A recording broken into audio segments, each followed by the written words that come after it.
সকলকে স্বাগতম জানাইছোঁ পুনৰ এখন নতুন ভিডিঅ'লৈ। আজিৰ ভিডিঅ'টোত যিটো বৃক্ষ বন্ধু তাতে ৰেজিষ্টাৰ কৰিব লাগে আৰু ষ্টুডেণ্টবিলাক তাতে এড কৰিব লাগে, সেইটো কেনেকৈ কৰিব এই ভিডিঅ'টোত মই আপোনালোকক দেখুৱাম।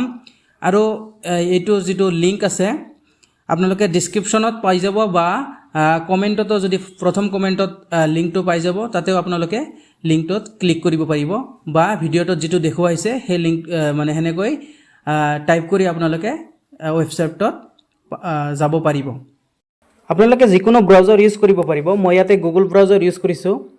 ইয়াতে লিংকটোৰ আপোনালোকে ডিছক্ৰিপশ্যনতো পাই যাব বা প্ৰথম কমেণ্ট যিটো আছে তাতেও পাই যাব।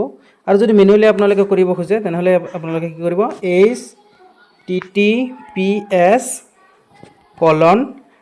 তাৰপিছত / দিব, তাৰপিছত বৃক্ষ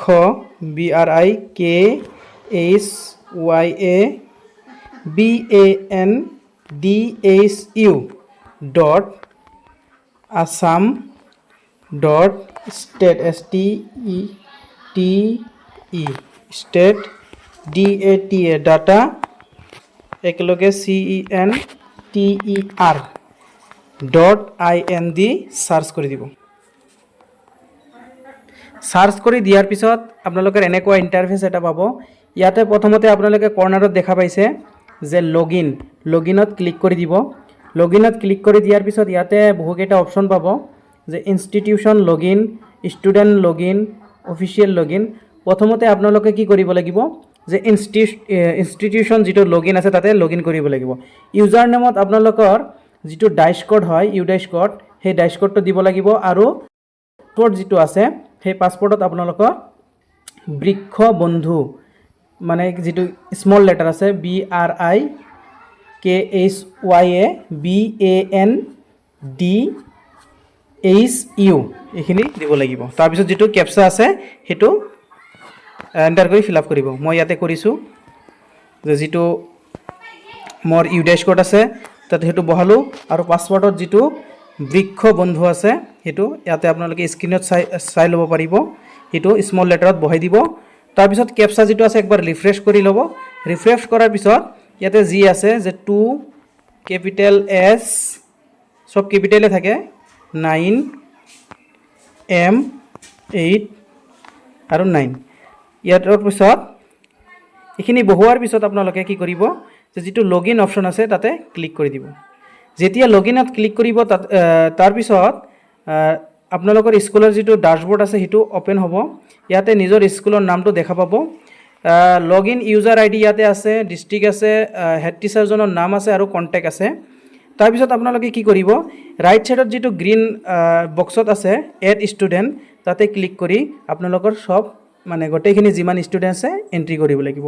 ইয়াতে এণ্ট্ৰি কৰি এতিয়া ষ্টুডেণ্টগৰাকীৰ ইয়াতে ফুল নেম, মোবাইল নম্বৰটো অপশ্যনেল হয়। আৰু যিটো ক্লাছ আছে ইয়াতে ক্লিক কৰা, ড্ৰপডাউনত ক্লিক কৰাৰ পিছত আপোনালোকৰ ক্লাছ 6 to 12 লৈকে আছে। যেহেতু মই UP ছেকশ্যনৰ কৰি আছোঁ গতিকে মোৰ 6 to 8 থাকিব। প্ৰথমতে মই ক্লাছ 6ৰ গোটেইখিনি কৰিম, তাৰপিছত মই ক্লাছ 7 আৰু 8ৰ খিনি কৰিম। তো 6ৰ খিনি কৰাৰ ক্ষেত্ৰত আপোনালোকে নিজৰ যিটো ৰেজিষ্টাৰ আছে তাতে ৰেজিষ্টাৰটো চাই আপোনালোকে চিৰিয়েলি নামবিলাক এণ্ট্ৰি কৰিব। মই ইয়াতে প্ৰথমতে এণ্ট্ৰি কৰিছোঁ যে আমিনা আক্তাৰ, এটা স্পেচ দিব। মোবাইল নম্বৰটো দিব কৈছে, এইটো অপশ্যনেল, মই নিদিলোঁ। আৰু চিলেক্ট ক্লাছত আপোনালোকে কি কৰিব, যে ক্লাছ 6 যিটো আছে এইটো চিলেক্ট কৰিম। ইয়াতে চাব পাৰিব তলত যে ৰেজিষ্টাৰ ষ্টুডেণ্ট, ইয়াতে ক্লিক কৰি দিব। যেতিয়া ক্লিক কৰিব কি হ'ব, যে সেই ষ্টুডেণ্টগৰাকীৰ বিপক্ষে কি আহিব, সেই ষ্টুডেণ্টগৰাকীৰ ৰেজিষ্ট্ৰেশ্যন নাম্বাৰ আৰু ক্লাছটো আৰু পাছৱৰ্ড যিটো ইউডাইচ কোডটো থাকিব। এনেকৈ আপোনালোকে এড এনাডাৰ ষ্টুডেণ্ট আছে ইয়াতে ক্লিক কৰিব, কৰি নেক্সট ষ্টুডেণ্টৰ নাম ইয়াতে এণ্ট্ৰি কৰিব। তাৰপিছত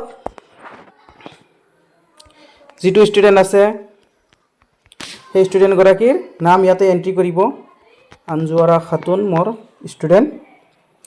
মোবাইল নম্বৰটো নিদিলোঁ, ক্লাছ 6 ইয়াতে ৰেজিষ্টাৰ ষ্টুডেণ্টত ক্লিক কৰি দিলোঁ। এনেকৈ গোটেইখিনি ক্লাছ 6ৰ এণ্ট্ৰি কৰিব লাগিব।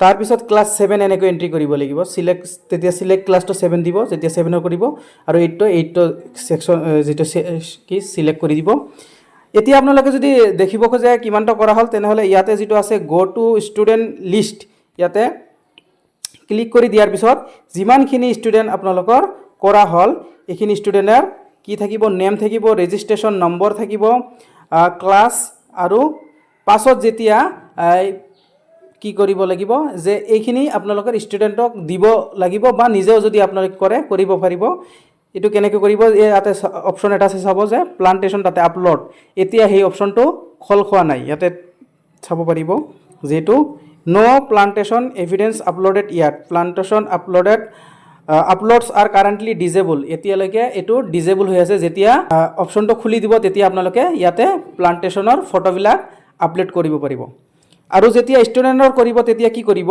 যেটো লগ আউট কৰি ললো মই ইয়াতে দেখা পাইছে যে ষ্টুডেন্ট লগইনত কি কৰিব ক্লিক কৰি যেটো ৰেজিষ্ট্ৰেচন নম্বৰ আছে এই ৰেজিষ্ট্ৰেচন নম্বৰ দি ইয়াতে পাসওয়াৰ্ডটো হ'ব এবাৰ ষ্টুডেন্টৰ ক্ষেত্ৰত পাসওয়াৰ্ড হ'ব ইউডাইশ কোড যেটো হেতু দিব আৰু ক্যাপচা যেটো আছে ক্যাপচাটো ফিল আপ কৰি লগইন কৰি লিব মই এটা আপোনালোকক দেখুৱাইছো ৰেজিষ্ট্ৰেচন নম্বৰ যেটো আছে মই এটা কপি কৰি ৰাখিছো এটা কপি কৰা আছে এটো বহাই দিলু পাসওয়াৰ্ডটো হ'ব আপোনালোকৰ কি ইউডাইশটো ভালকৈ বহাব এটো ওয়েবসাইটত ক্লিক হ'ব নখুজে তাৰপিছত আপোনালোকে ক্যাপচাটো একবাৰ ৰিফ্ৰেশ কৰি যেটো আছে ক্যাপিটেল লেটাৰ ম্যাক্সিমাম থাকে যে বি পি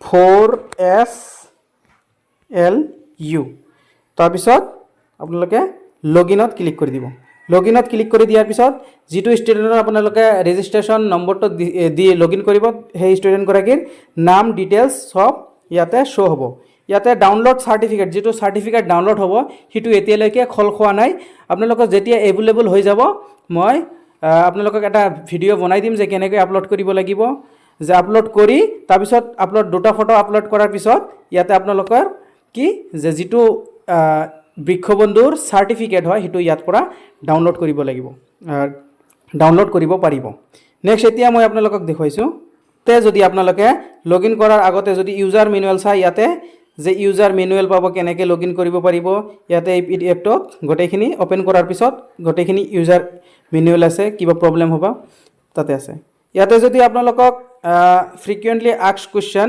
যে ইয়াতে এটো ওয়েবসাইট যেটো আছে হেতু এটো ইয়াৰ পৰা আপোনালোকে দেখি টাইপ কৰিব পাৰিব তাৰপিছত যে who can use the portal যে authorised institution register student can log in there using মানে কৈছে যে যেতিয়া ইনস্টিটিউশনৰ পৰা ষ্টুডেন্টৰ ক্ষেত্ৰত এড কৰিব তাৰ পিছত যেটো ৰেজিষ্ট্ৰেচন নম্বৰ আহিব হেতু দি আপোনালোকৰ যেটো স্কুলৰ ডাইচ কোড আছে হেতু ডিফল্ট পাসওয়াৰ্ড দি আপোনালোকে কি কৰিব পাৰিব লগইন কৰিব পাৰিব ইয়াতে আপোনালোকৰ যিবিলাক কোৱেশ্চন থাকে ম্যাক্সিমাম ইয়াতে উত্তৰ দি দিছে যে who can upload plantation photograph ইয়াতে both student and institution can upload photographs এটো আপোনালোকৰ এনেকৈ আপোনালোকে কি কৰিব পাৰিব যে পাছত যেতিয়া অপচনটো খুলি দিব তেতিয়া আপোনালোকে সাৰ্টিফিকেটটো ডাউনলোড কৰিব পাৰিব ইয়ালৈকে বিদ্যালয়সমূহত যেটো লগইন কৰি ষ্টুডেন্ট বিলাকক এড কৰিব দিছে তো আপোনালোকে হেতু কৰি লওক আশা কৰিছো যে ভিডিওটা আপোনালোকে গটেখিনি বুজি পাইছে যদি ভিডিওটা ভাল লাগিছে লাইক কৰি দিব চেনেলটো যদি প্ৰথমবাৰৰ কাৰণে আপোনালোকে ভিজিট কৰিছে তেনেহলে চেনেলটো নিশ্চয় সাবস্ক্ৰাইব কৰিব আগন্তুক এনেকুৱা ইনফৰমেটিভ ভিডিও লাভ কৰিবলৈ ধন্যবাদ।